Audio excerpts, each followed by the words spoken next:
All right, so I was watching this short today, and I thought it was interesting, so I'll respond to it. It was billed as an unstoppable journey to his near 200,000 followers.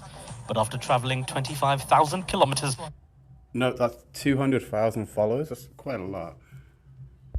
across 17 countries, this biker's round-the-world epic on two wheels did come to an abrupt halt when it reached England.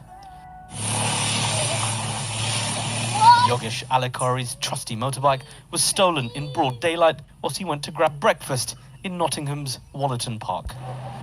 I used to live in Nottingham. I've had a bike stolen there. Not a motorbike, but a bike. I'm just broken. I was just madly going this way, everywhere. I'm searching if they dump it here or dump it there. It's just shocking for me.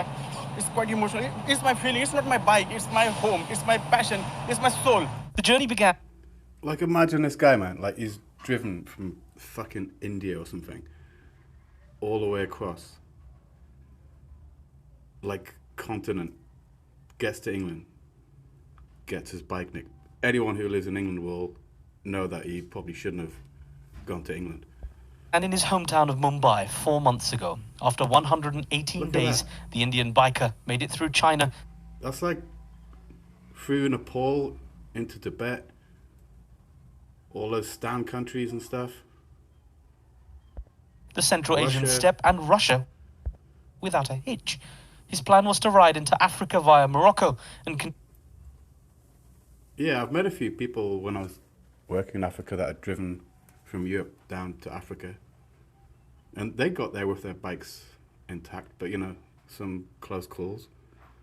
conclude his trip in Kenya, but it would be Nottingham that became his worst nightmare.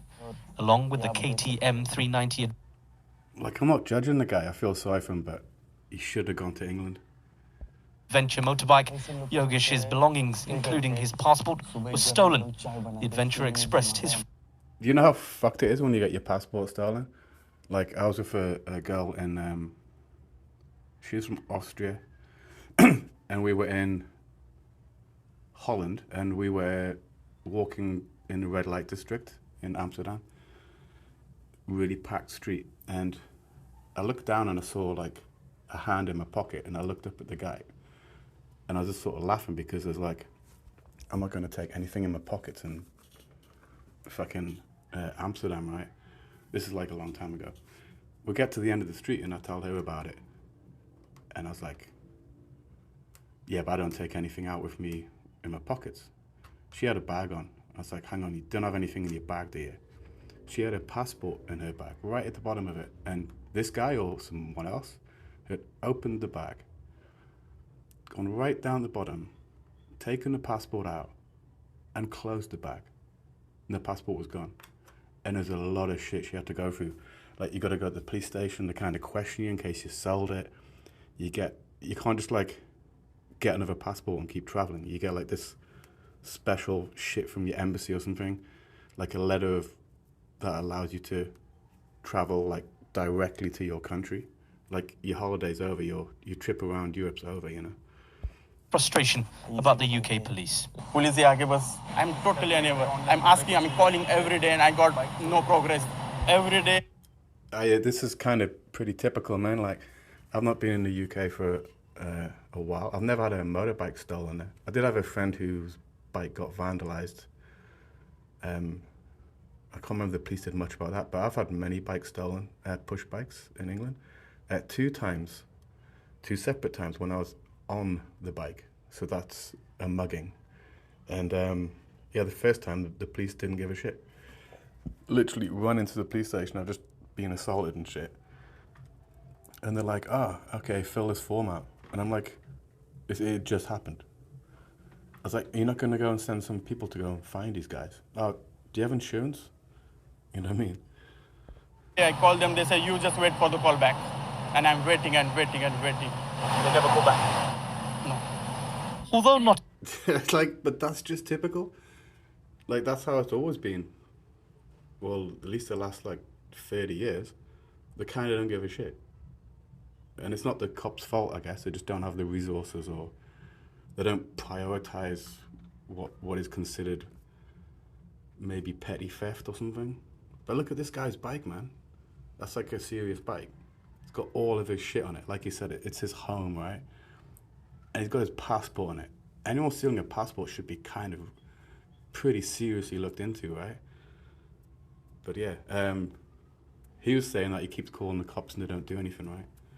And I believe I've seen some follow-up. I've seen it. I didn't watch the video, but it's like the police in Nottingham are obviously seeing this like a bad PR shit, so they're kind of going hard to find the bike. But without his passport, he's kind of fucked. Nottinghamshire police say they are taking this case seriously and following multiple lines of inquiry. The statistics suggest Yogesh will never see his vehicle again, as he desperately hopes for good news.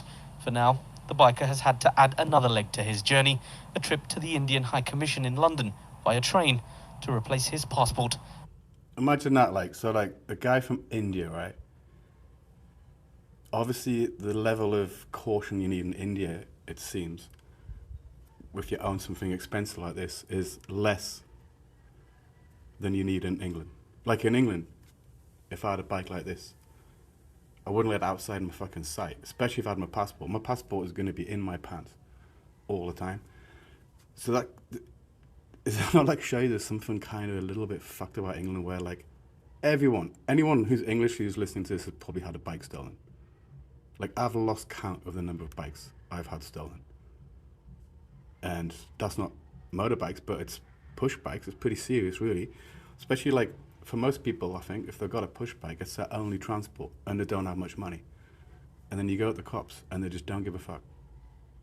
And it's like it doesn't matter. So if it doesn't matter, the kids or the thieves are just going to just keep stealing bikes and not give a fuck either because nothing happens to them, right? And head home. It was billed as an unstoppable journey to his... Yeah, I just thought that was interesting. Like a guy from Mumbai gets his fucking motorbike stolen in Nottingham.